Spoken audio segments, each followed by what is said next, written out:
बड़ी खबर आपको बता दें, भारतीय जनता युवा मोर्चा के उत्तराखंड के नए प्रदेश अध्यक्ष का जोरदार स्वागत देहरादून में किया गया है। बीजेवाईएम के नवनियुक्त अध्यक्ष हैं विपुल मेंदोली बीजेपी युवा मोर्चा के प्रदेश अध्यक्ष बने थे, जिनका स्वागत देहरादून में किया गया। कार्यकर्ताओं में भारी उत्साह देखने को मिला है। कार्यकर्ताओं ने रैली निकाल करके उनका स्वागत किया। देहरादून महानगर कार्यालय में उनका जोरदार स्वागत किया गया और 2027 में प्रचंड जीत का दावा भी किया गया। बीजेपी युवा मोर्चा के कार्यकर्ताओं के द्वारा यह भी कहा गया कि तीसरी बार प्रदेश में फिर से बीजेपी अपनी सरकार बनाने जा रही है। तो भारतीय जनता युवा मोर्चा के नवनियुक्त प्रदेश अध्यक्ष विपुल मेंदोली का जोरदार स्वागत किया गया और उनके स्वागत में एक रैली का आयोजन भी देहरादून में किया गया। तस्वीरें भी आप देख सकते हैं, जहां पर बीजेवाईएम के कार्यकर्ता भारी संख्या में मौजूद रहे।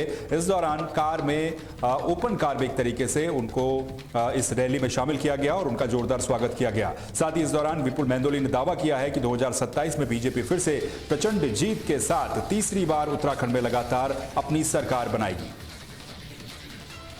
मुख्यमंत्री धामी जी लगातार ग्राउंड पर काम कर रहे हैं, युवाओं के लिए काम कर रहे हैं। मुझे पूरा भरोसा है कि इस बार भी हम प्रचंड बहुमत के साथ आएंगे, हैट्रिक लगाएंगे और बड़ी संख्या में युवाओं को मोबिलाइज करेंगे और युवाओं के कंधे पर ही हम जीत लेकर जाएंगे। 2027 में चुनाव भी नजदीक है, क्या कहना चाहेंगे आप चुनाव के बारे में, क्योंकि युवा मोर्चा की अहम जिम्मेदारी हो जाती है?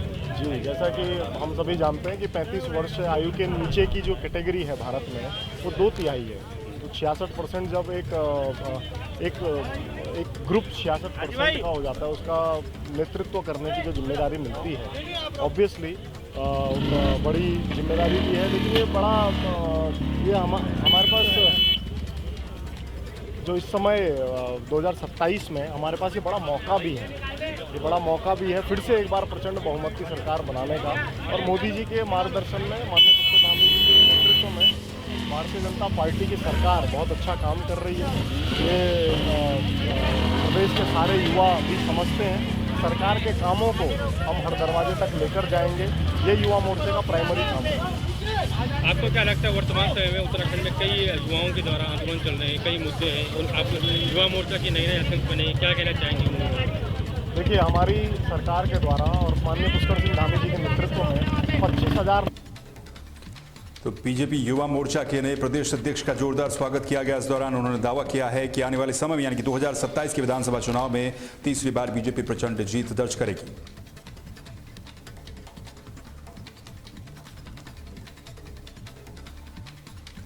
अगली बड़ी खबर की ओर रुख कर लेते हैं। हरिद्वार पहुंचेगी नकल के जांच करने वाली टीम। जो UKSSC पेपर लीक मामले में जो टीम बनाई गई थी, नकल के आरोपों की जांच को लेकर के आयोग हरिद्वार पहुंचेगा। 27 अक्टूबर को जांच के लिए हरिद्वार आयोग पहुंचेगा। यूसी ध्यानी की अध्यक्षता में जन सुनवाई सत्र का आयोजन किया जाएगा। अभ्यर्थी और संबंधित पक्ष अपना पक्ष रखेंगे, अपनी बात वहां पर रखेंगे। जन सुनवाई आयोग की जांच प्रक्रिया का एक अहम चरण है, जिसको लेकर के जो आयोग है वो 27 अक्टूबर को हरिद्वार पहुंचेगा और हरिद्वार जाकर के तमाम तरह की जांच की जाएगी। साथ ही आपको ये भी बता दें कि जन सुनवाई इस मामले में हरिद्वार में आयोजित की जाएगी और क्योंकि ये जन सुनवाई एक महत्वपूर्ण हिस्सा इस जांच का है, इसीलिए उम्मीद है कि यहां पर छात्र भी बड़ी संख्या में पहुंचेंगे।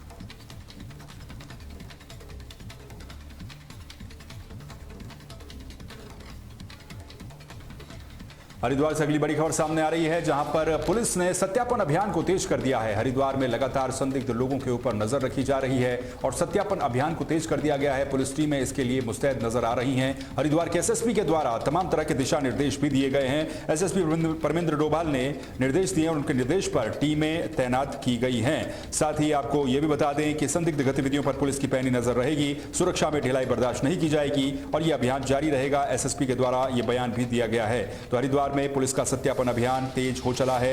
SSP परमेंद्र डोभाल के निर्देश पर टीमें तैनात की गई हैं। बाहर से आने वाले लोगों के दस्तावेजों की जांच लगातार की जा रही है और संदिग्ध गतिविधियों पर पुलिस की पैनी नजर है।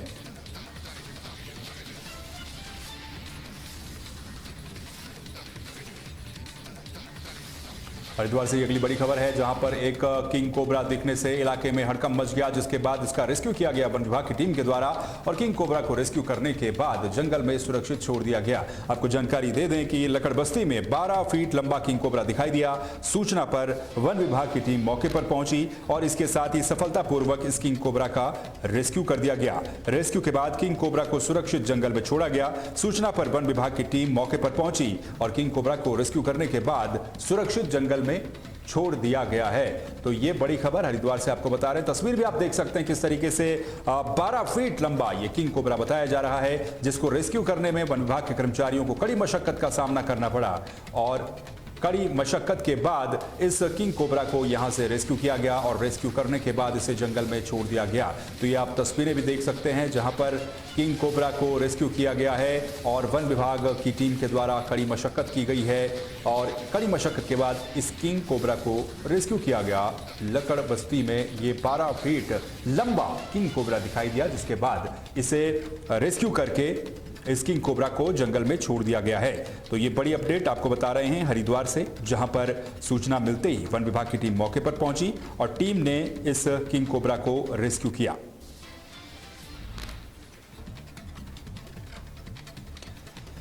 हरिद्वार की ये तस्वीरें हैं जहां पर आप देख सकते हैं किंग कोबरा का रेस्क्यू किस तरीके से किया गया है। तस्वीरों में भी साफ तौर पर देखा जा सकता है एक 12 फीट लंबा ये किंग कोबरा हरिद्वार में जब दिखा। लकड़बस्ती का ये पूरा मामला बताया जा रहा है, जिसके बाद इलाके में एक तरह से सनसनी फैल गई।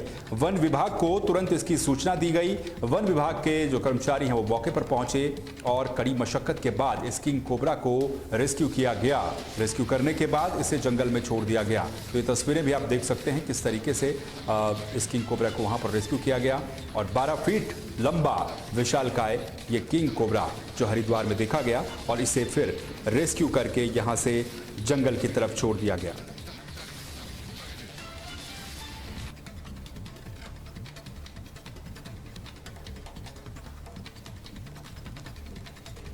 तो ये हरिद्वार से आपको बड़ी खबर बता रहे हैं, जहां पर तस्वीरों में आप देख सकते हैं 12 फीट लंबा किंग कोबरा यहां पर दिखा, जिसके बाद इसको रेस्क्यू करके वन विभाग के द्वारा जंगल में छोड़ दिया गया।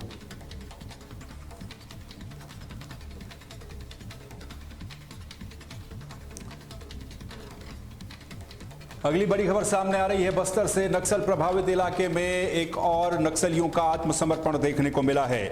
बस्तर से एक खबर जहां पर कांकेर में 21 नक्सलियों ने आत्मसमर्पण किया। 13 महिला और 8 पुरुष माओवादी इसमें शामिल हैं। 4 DVCN, 9 ACM और 8 पार्टी सदस्य थे जो सक्रिय बताए जा रहे थे। 3 AK-47 और 4 SLR समेत कई हथियार भी इनसे बरामद किए गए हैं। बस्तर IG P सुंदर राज ने इसकी पुष्टि की है, जहां कांकेर में 21 नक्सलियों ने आत्मसमर्पण किया है। तो नक्सलियों के आत्मसमर्पण की एक और बड़ी खबर ये आपको बता रहे हैं बस्तर से, जहां पर 21 नक्सलियों ने आत्मसमर्पण किया है, जिसमें 13 महिला और 8 पुरुष नक्सली शामिल हैं। साथ ही इनसे 3 AK-47 और 4 SLR समेत कई हथियार भी बरामद किए गए हैं। बस्तर IG P सुंदर राज ने इसकी पुष्टि की है और पुष्टि करते हुए ये पूरी जानकारी दी है। कुछ दिन पहले भी बड़े पैमाने पर नक्सलियों ने आत्मसमर्पण किया था।